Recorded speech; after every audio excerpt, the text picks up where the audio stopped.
Hello बच्चों, फिर से मैं लेकर आ गया हूं आपके लिए क्लास 11 से HC Verma volume 1 third chapter का 32 नंबर क्वेश्चन। बच्चों इस क्वेश्चन में ध्यान दीजिएगा। A ball is thrown horizontally from a point 100 metre above the ground. यानी इस क्वेश्चन में यह कहा जा रहा है कि बॉल को 100 मीटर एबव द ग्राउंड यानी ग्राउंड से 100 मीटर ऊंचाई से फेंका जा रहा है। ये ऊंचाई जो है 100 मीटर ऊंचाई है, ठीक है। यहां से फेंका जा रहा है हॉरिजॉन्टली, यू ऐसे फेंका जा रहा है, कोई एंगल से नहीं, हॉरिजॉन्टली, ठीक है। With the speed 20 metre per second और इसका वैल्यू है स्पीड का 20 metre per second. Find the time it takes to reach the ground. वह समय निकालिए जो जमीन में गिरने में लगेगा। देखिए ये जमीन पे किस प्रकार गिरेगा वो मैं आपको दिखाना चाहता हूं। ये ऐसे गिरेगा, मान लेते हैं, हाँ इसी प्रकार से गिरेगा। तो एक बात बताइए, मैं इसका क्या करूंगा, हॉरिजॉन्टल और वर्टिकल कंपोनेंट लिखूंगा सारे चीज क्वांटिटी का। देखिए वेलोसिटी कहां है आपका, सिर्फ एक्स में है। ये एक्स, ये माइनस एक्स, ये प्लस वाई, ये माइनस वाई। तो यह वेलोसिटी एक्स डायरेक्शन में है 20 मीटर पर सेकेंड। तो वाई डायरेक्शन में वेलोसिटी कितना है, 0, इनिशियल वेलोसिटी, ठीक है। एक्सेलरेशन एक्स में कितना है, 0। एक्सेलरेशन वाई में कितना है, -g, ठीक है। तो अब मैं क्या करूंगा, अच्छा देखिए वर्टिकल डिस्प्लेसमेंट भी दिया हुआ है। डिस्प्लेसमेंट y में कितना है, sy -100 मीटर। देखिए 100 मीटर तो नीचे आएगा ना, इसलिए y डिस्प्लेसमेंट माइनस में लिया। और x में डिस्प्लेसमेंट कितना है वो पता नहीं है, क्लियर। तो इसमें देखिए तीनों क्वांटिटी पता है तो मैं इसको यूज करता हूं, ठीक है। Using sy equal to uyt plus half ayt square, clear. sy यानी -100 मैं रख देता हूं, इज इक्वल टू ui मतलब 0, ये कंप्लीट क्वांटिटी 0 हो गया, प्लस हाफ ay यानी -g, ठीक है। t पता ही नहीं है, उसी को निकालना है, t स्क्वायर।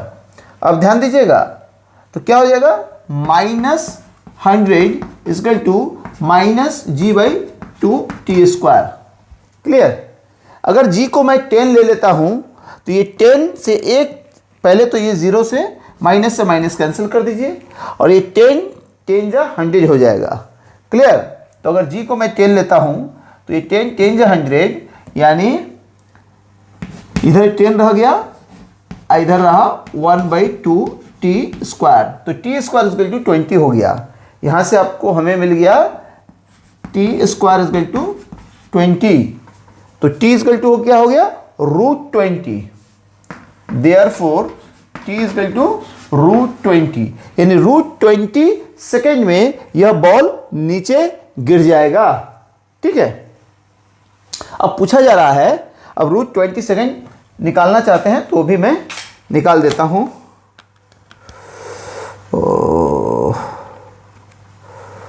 4.47 समथिंग होगा, 4.47 सेकेंड। चलिए इतना सेकेंड हो गया। अब बात की जा रही है बी में, the horizontal distance it travels before reaching the ground. ये जमीन में गिरने से पहले हॉरिजॉन्टल डिस्टेंस बॉल ने कितना कवर किया। तो हॉरिजॉन्टल डिस्टेंस निकालने के लिए मैं यहां यूज करता हूं sx, क्योंकि हॉरिजॉन्टल डिस्टेंस होगा sx, x में कितना चला, sx equal to ux into T.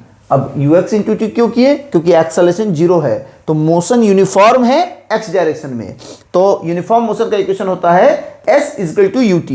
अब ध्यान दीजिए ux कितना हो जाएगा, 20 दिया हुआ है, 20, ठीक है। टाइम कितना दिया हुआ है, √20, हाँ √20।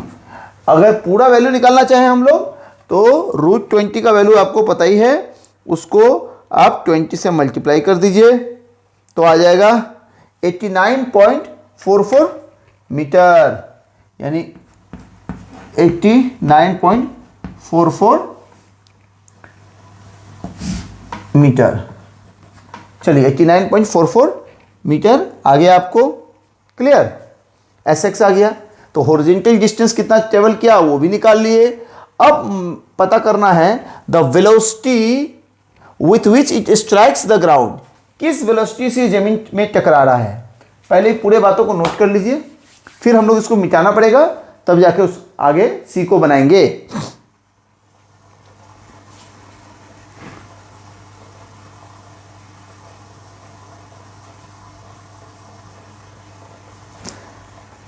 चलिए बच्चों, अब मैं इसको मिटाता हूं, ठीक है।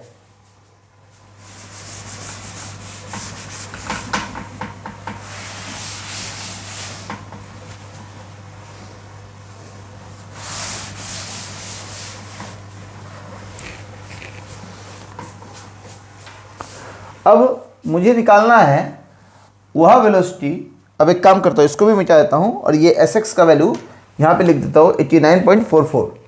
एस एक्स यानी 20√20 इक्वल टू 89.44। चलिए अब इसको भी मिटा देता हूँ मैं तब।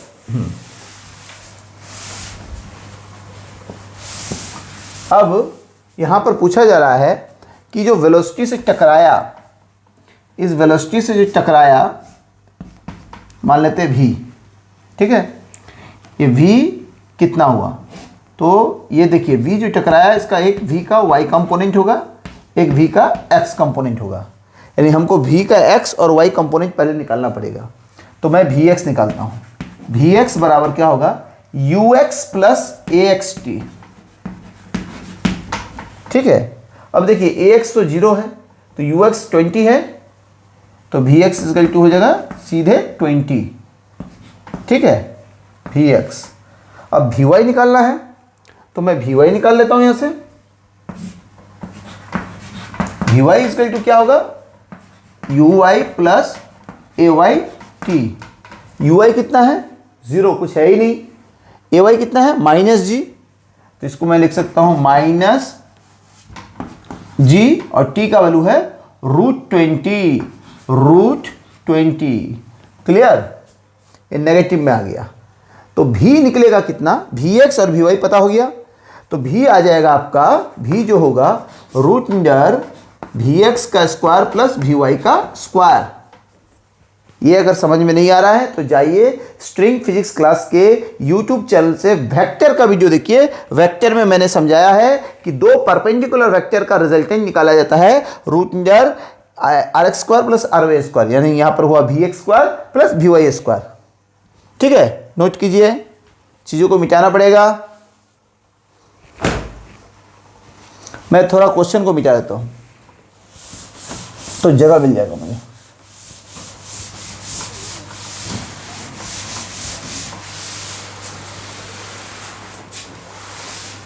चलिए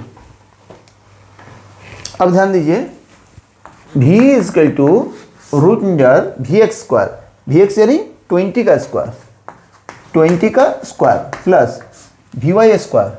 तो vy कितना आ गया, -g √20, -g √20 का स्क्वायर, क्लियर।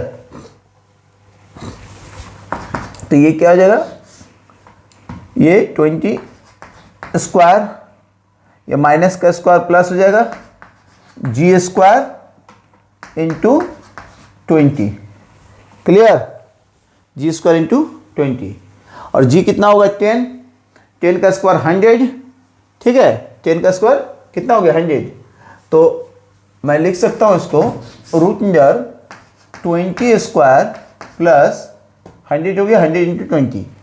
तो 100 को लिख सकता हूँ 20 इंटू 5, ठीक है। तो एक 20 स्क्वायर है यहाँ भी, एक 20 स्क्वायर यहाँ भी है। तो इससे क्या होगा, 20 स्क्वायर कॉमन ले सकता हूँ मैं, तो 1 प्लस 5 यानी 20 बाहर आ गया, √6। ये वेलोसिटी हो गया 20√6 वेलोसिटी हो गया। अगर इसका मैग्नीट्यूड निकालना चाहते हैं आप तो √6 का वैल्यू निकाल देता हूं मैं। और उसमें मल्टीप्लाई कर दिया 20 से, तो मुझे मिल गया 48.989, तो 99 लिख सकता हूँ मीटर पर सेकेंड। इतने वेलोसिटी से ये टकराएगा, v जो होगा इतना वेलोसिटी से टकराएगा। अब किस डायरेक्शन से टकरा रहा है, तो x से अगर मैं ऐसे थीटा ले लूँ तो क्या हो जाएगा, tan थीटा। आप लोग इसको नोट कर ले।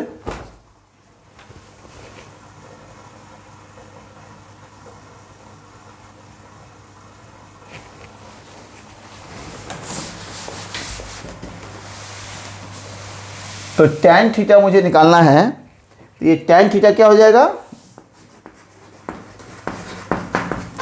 vy by vx। vy कितना है, -g√20, -g√20 बाई vx कितना है 20। क्लियर। तो tan थीटा कितना आएगा, -g/√20। नोट कीजिए।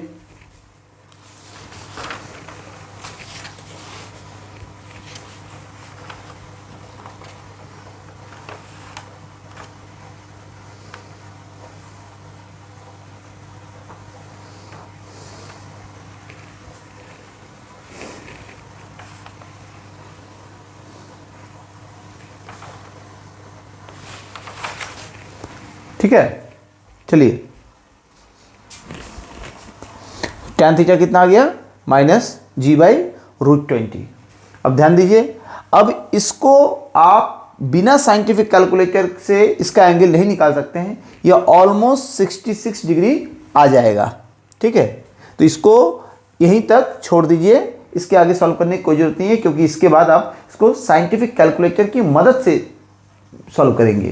तो एग्जामिनेशन में इस तरह का एंगल नहीं आता है जनरली। ठीक है, अगर आएगा तो theta equal to tan inverse के रूप में लिखना है, तो आप लिखेंगे theta equal to tan inverse -g by, तो g की जगह 10 ले लेते हैं,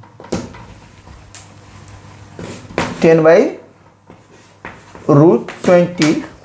ठीक है, 10/√20। इसको और सिंप्लीफाई कर सकते हैं, tan इनवर्स, ठीक है, √10/√2। इससे ज़्यादा सिंप्लीफाई कर सकते हैं, √5 आ जाएगा।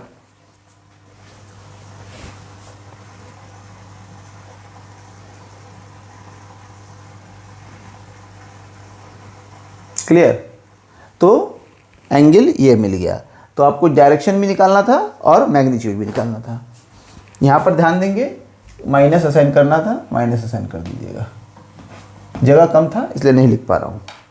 चलिए इस क्वेश्चन को, आंसर को नोट कर लीजिए, बहुत इंपॉर्टेंट क्वेश्चन था। इस तरह से एससी वर्मा का सॉल्यूशन बुक का क्वेश्चन का मिलते रहेगा इस चैनल पे, मैं समझाते रहूँगा। इसके अलावा भी आपके पास कोई सवाल है तो आप पूछेंगे ज़रूर। हम लोग बहुत जल्दी ही क्लास 9th और 10th के लिए भी लेक्चर वीडियो के साथ साथ न्यूमेरिकल वीडियो लाने जा रहे हैं, जिसमें complete NCERT, SC Verma book, Stalin Malhotra का सॉल्यूशन हम लोग देंगे। इसके अलावा भी अगर आपको किसी तरह की सॉल्यूशन की ज़रूरत पड़ती है या आप किसी कंसेप्ट को जानना चाहते हैं, प्लीज़ आप कमेंट बॉक्स में जाकर लिखें, मैं कोशिश करूँगा जल्द से जल्द वीडियो बनाने की। ठीक है, एक बच्ची का क्वेरी आया था यूपी से कि सर क्लास 9, 10th के लिए स्पेसिफिकली वीडियो बनाइए। ठीक है, मैं उनका बात सुन लिया हूँ और मुझे आपका नाम पता नहीं, लेकिन मैं इतना कह रहा हूँ बहुत जल्दी एक दिनों के अंदर में ही हम लोग वीडियो 9, 10th के लिए डेडिकेटेड वीडियो लाने जा रहे हैं। इसको नोट कर लें।